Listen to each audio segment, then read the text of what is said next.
Tidak semua ketawa lahir dari kecerdasan. Ada tawa yang tumbuh karena merendahkan. Dan saat tubuh manusia dijadikan bahan bercanda, disitulah komedi berhenti menjadi seni dan mulai berubah menjadi kekerasan yang diberi nama lucu.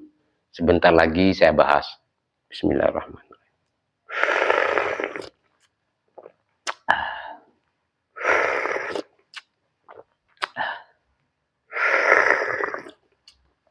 Alhamdulillahirabbil alamin.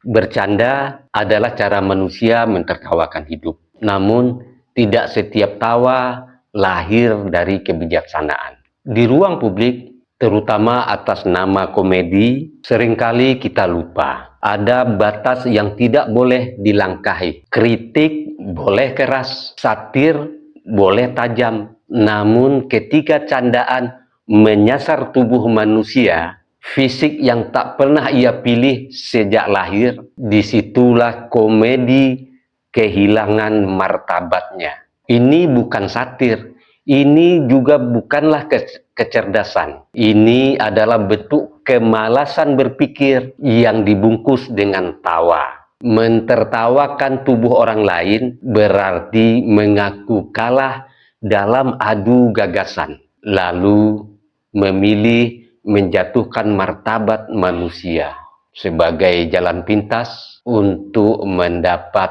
tepuk tangan. Body shaming bukanlah kritik, ia juga bukan kecerdasan. Ia hanyalah tawa yang berdiri di atas luka orang lain.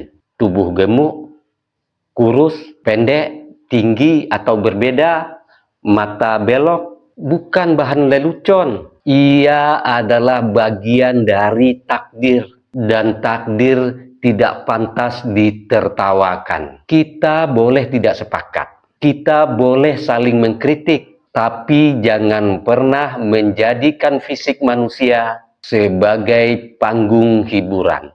Karena ketika tubuh dijadikan olok-olok, yang direndahkan bukan hanya satu orang, melainkan nilai kemanusiaan itu sendiri. Komedi yang besar tidak mentertawakan kelemahan, melainkan menyadarkan kekeliruan. Dan bangsa yang dewasa bukanlah bangsa yang paling bebas tertawa, melainkan bangsa yang tahu di mana harus berhenti.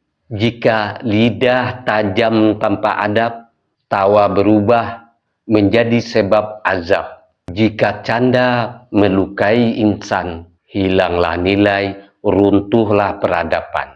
Bijak bersuara pertanda orang berilmu. Menjaga martabat lebih tinggi dari lucu. Tertawa boleh seluas samudera, berhenti harus sebelum melukai sesama. Saya Beni Budaya.